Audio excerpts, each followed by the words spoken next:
ఆంధ్రప్రదేశ్ రూపురేఖలు మారిపోబోతున్నాయి. ఆంధ్రప్రదేశ్లో భూమి ధరలకి రెక్కలు రాబోతున్నాయి. ఒకవైపు విమానాశ్రయాలు, ఒకవైపు ఓడరేవులు, మరొక వైపు హైవేలు, వీటన్నిటి ద్వారా ఇప్పటికే కొన్ని ప్రాంతాల్లో ఆంధ్రప్రదేశ్లో భూమి ధరలకి రెక్కలు వచ్చినటువంటి నేపథ్యంలో రానున్న రోజుల్లో భూమి ధరలు మరింతగా పెరగబోతున్నాయి అనేటువంటి వార్తలు ఇప్పుడు సోషల్ మీడియాలో చక్కర్లు కొడుతూ ఉన్నాయి. ఈ నేపథ్యంలోనే అసలు ఈ అంశం మీద మనం విశ్లేషణ చేసుకునేటువంటి ప్రయత్నం చేద్దాం. ప్రస్తుతం మనతో పాటు ఉన్నారు ప్రముఖ రాజకీయ విశ్లేషకులు, ప్రముఖ సీనియర్ జర్నలిస్ట్ సిఎస్ రావు గారు. సార్తో మాట్లాడదాం. సార్ నమస్తే. సార్ నమస్తే.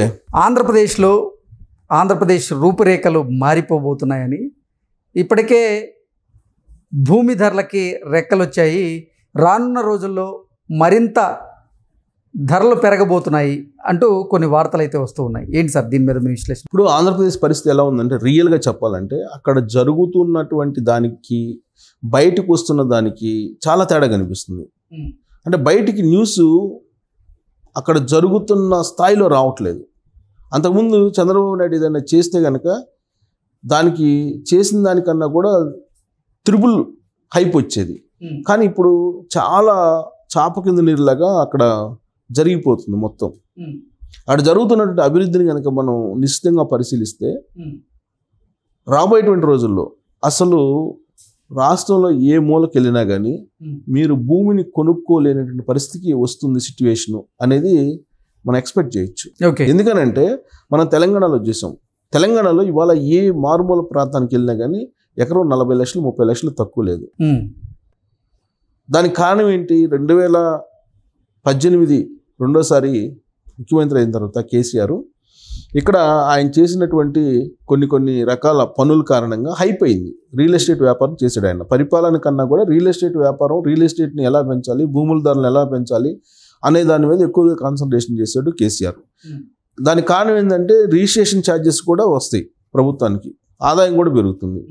సేమ్ అలానే ఇప్పుడు ఆంధ్రప్రదేశ్ సిచ్యువేషన్ కనుక మనం చూస్తే 2018లో ఏ విధంగా అయితే తెలంగాణలో భూమి రావడానికి పునాది పడిందో, ఇప్పుడు ఆంధ్రప్రదేశ్లో 2024లో చంద్రబాబు నాయుడు ముఖ్యమంత్రి అయిన తర్వాత పునాది పడింది భూమి రావడానికి. విత్ ఇన్ 1 yearలో ఆంధ్రప్రదేశ్లో ఇవాళ తెలంగాణలో ఏ విధంగా మారుమూల గ్రామాలకు వెళ్ళినా కానీ 20 లక్షలు 25 లక్షలు 30 లక్షలు పైనే ఉన్నాయి భూముల రేట్లు. అలాంటి సిచ్యువేషన్ ఆంధ్రప్రదేశ్లో రాబోతుందని చెప్పడానికి కొన్ని ఉదాహరణలు ఏంటంటే ఇటీవల కాలంలో జరిగినటువంటి పరిణామాలను తీసుకోవచ్చు మనం. అమరావతికి సంబంధించినటువంటి మొత్తం డెవలప్మెంట్ చాలా శరవేగంగా జరుగుతుంది. 60,000 కోట్ల రూపాయలతోటి అక్కడ అభివృద్ధిని చేయబోతున్నారు. దాంతోపాటు అక్కడ ఇటీవల కాలంలో కేంద్ర ప్రభుత్వం ప్రకటించినటువంటి స్మార్ట్ సిటీలు, అంటే పరిశ్రమల ఇండస్ట్రీ సిటీస్ 2 వచ్చినాయి. కర్నూలులో వరంగల్ దగ్గర, కడప జిల్లాలో కొప్పర్తి దగ్గర 2 వచ్చినాయి. ఈ రెండింటి కారణంగా కనీసం 1,00,000 మందికి డైరెక్ట్ ఎంప్లాయ్మెంట్ రాబోతుంది. ఇండైరెక్ట్ ఎంప్లాయ్మెంట్ ఇంకా ఉంటుంది. డైరెక్ట్ ఎంప్లాయ్మెంట్ 1,00,000 మందికి ఉందంటే ఇండైరెక్ట్ ఎంప్లాయ్మెంట్ డబల్ వేసుకోండి. ఇండైరెక్ట్ ఎంప్లాయ్మెంట్ చంద్రబాబు నాయుడు చెప్పింది ఏంది? రాబోయేటువంటి 5 సంవత్సరాల్లో 20 లక్షల ఉద్యోగాలు ఇస్తానన్నారు. ఈ విషయాన్ని లోకేష్ పదే అనేక సందర్భాల్లో ఆయన టూర్ సందర్భంగా, ఆ యువగణం సందర్భంగా 20 లక్షల ఉద్యోగాలు ఇస్తామని చెప్పారు. 20 లక్షల ఉద్యోగాలు ఇవ్వడానికి పునాది పడింది అని చెప్పచ్చు. కొప్పర్తి అలాగే ఓరోగల్లో రాబోతున్నటువంటి ఇండస్ట్రియల్ సిటీస్ ఏదైతే ఉన్నాయో ఆ సిటీస్కి ఇండస్ట్రీస్ రావడానికి కేంద్ర ప్రభుత్వ సహాయ సహకారాలు అందిస్తుంది. దానికి సంబంధించి ప్రత్యేకమైన ఫండ్ను కూడా అనౌన్స్ చేసింది. అలాగే మీరు ఏ రాష్ట్రంలో లేని విధంగా ఇప్పుడు తెలంగాణ అభివృద్ధి చెందింది, తెలంగాణ అద్భుతం అని అంటున్నారు కదా. తెలంగాణలో ఎన్ని ఎయిర్పోర్ట్లు ఉన్నాయి? శంషాబాద్ ఎయిర్పోర్ట్ ఒకటే ఉంది, ఇంటర్నేషనల్ ఎయిర్పోర్ట్. అదే ఆంధ్రప్రదేశ్ని తీసుకుంటే Visakha international airport, Tirupati international airport, Gannavaram international airport. ఈ మూడిటికి అత్యాధునికమైనటువంటి హంగుల్ని తీర్చిదిద్దడానికి కేంద్ర విమానయాన శాఖ మంత్రిగా ఉన్నటువంటి రామ్మోహన్ నాయుడు సిద్ధంగా ఉన్నారు. ప్రతిరోజు అదే పనిలో ఉన్నారు.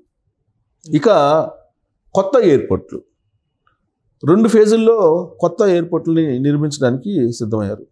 ఫస్ట్ ఫేజ్ని తీసుకుంటే కనుక నీకు ఒంగోలు సమీపంలో గ్రీన్ఫీల్డ్ ఎయిర్పోర్టు రాబోతుంది. దానికి సంబంధించి భూసేకరణ కూడా అయిపోయింది.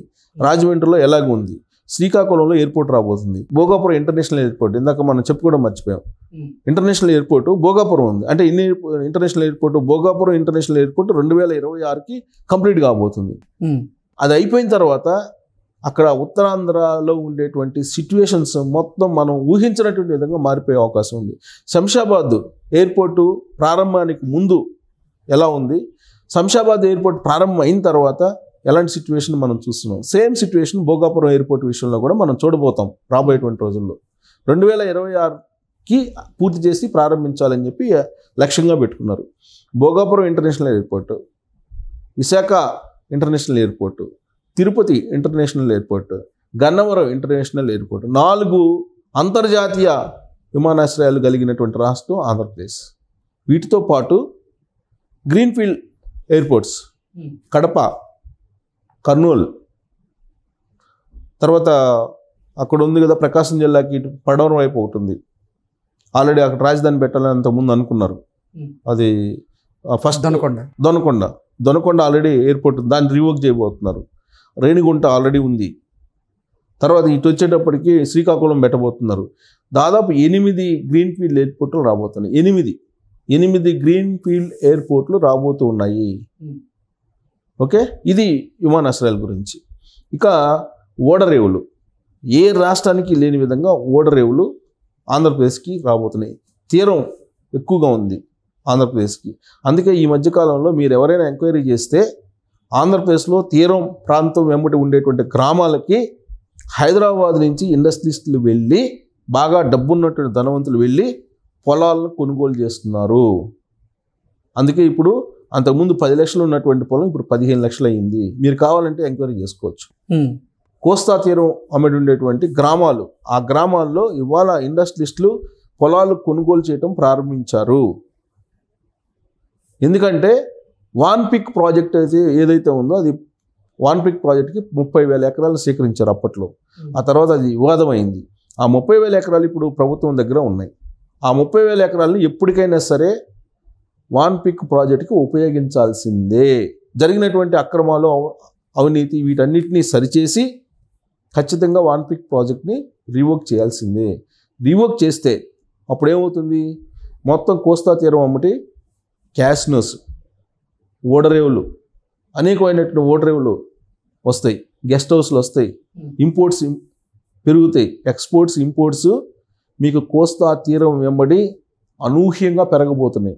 అందుకే రేవంత్ రెడ్డి కూడా చాలా ప్లాన్ చేశారు. డ్రైపోర్ట్ని ఏర్పాటు చేయాలి అని చెప్పి, మచిలీపట్నంతో అనుసంధానం చేయాలి హైదరాబాద్ అని చెప్పి ప్లాన్ చేస్తున్నారు. ఇవన్నీ ఇలా ఉంటే మీకు కోస్తా క్యారిడార్ ఖచ్చితంగా చంద్రబాబు నాయుడు 2029 కల్లా దాన్ని పూర్తి చేస్తారు. కోస్తా క్యారిడార్ని, కోస్తా క్యారిడార్తో పాటు బెంగళూరుకి అనుసంధానం చేస్తున్నారు. రోడ్స్ హైదరాబాద్ నుంచి విజయవాడకి 6 లైన్స్ వేస్తున్నారు. సో ఇది రోడ్డు కనెక్టివిటీ. అలాగే ఓడరేవులు, ఎక్స్పోర్ట్స్, ఇంపోర్ట్స్. ఇప్పుడు ఆల్రెడీ దుగ్గిరాజపట్నం ఉందా, కంప్లీట్ అవుతుందా? అక్కడేమో కృష్ణపట్నం ఓడరేవు ఉందా, విశాఖ ఓడరేవు ఉందా? ఇవి కాకుండా కాకినాడ ఓడరేవు ఉంది కదా. సో ఓడరేవులే దాదాపుగా 15 ఓడరేవులు రాబోతున్నాయి. 15 ఓడరేవులు, ఎయిర్పోర్ట్లు, 4 అంతర్జాతీయ ఎయిర్పోర్ట్లు, 8 గ్రీన్ఫీల్డ్ ఎయిర్పోర్ట్లు. ఇంకా ఆంధ్రప్రదేశ్ని ఒకసారి ఊహించుకోండి. దానికి తగ్గట్టు ఇప్పుడు ఇండస్ట్రీ సిటీస్ వస్తున్నాయి. కేంద్ర ప్రభుత్వం 2 రోజుల క్రితమే అనౌన్స్ చేసింది. సో ఇవన్నీ వస్తూ ఉన్నాయి. ఇంకొక పక్క ఐటీ హబ్గా విశాఖపట్నాన్ని తయారు చేయడానికి ఆల్రెడీ ప్లాన్ చేస్తున్నారు. అమరావతి అంటే ఆర్టిఫిషియల్ ఇంటెలిజెన్స్ సిటీ అని చెప్పి చెప్పడానికి, ఆ విధమైనటువంటి వెసులుబాటుని, ఆ విధమైన ఏర్పాట్లని చేయడానికి చంద్రబాబు నాయుడు ఆల్రెడీ ప్లాన్ చేశారు. అందుకే నిన్నగాక మొన్న ఆయన ఏం చెప్పారు, అమరావతి అంటే artificial AI center, Amaravati artificial centre, artificial intelligence hub అమరావతికి తయారుగా పోతుందని చెప్పి ఆయన ఆల్రెడీ అనౌన్స్ చేశారు. ఐటీ హబ్గా విశాఖ అవుతుంది, హార్డ్వేర్ హబ్గా అనంతపురం అవుతుంది. తర్వాత ఆల్రెడీ శ్రీ సిటీ ఉంది తిరుపతిలో, ఆల్రెడీ ప్రపంచ ఆధ్యాత్మిక కేంద్రం తిరుమల ఉంది. ఇంకేం కావాలి ఆంధ్రప్రదేశ్కి?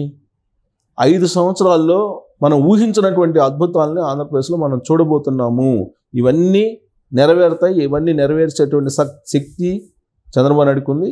ఇవన్నీ అయిపోతాయి. అంతకుముందు చంద్రబాబు నాయుడిని విమర్శించినటువంటి వాళ్ళు కొంతమంది ఉన్నారు. వాళ్ళు కూడా శబాష్ అనేటువంటి స్థితికి చంద్రబాబు నాయుడు ఆంధ్రప్రదేశ్ని తీసుకురాబోతున్నారు.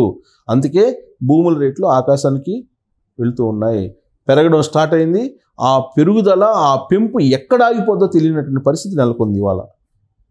సో హైదరాబాద్ని మించి లేదా తెలంగాణని మించి ఆంధ్రప్రదేశ్లో భూముల రేట్లు పెరగబోతున్నాయి సమీప భవిష్యత్తులో అని చెప్పి మనం అంచనాకు రావచ్చు.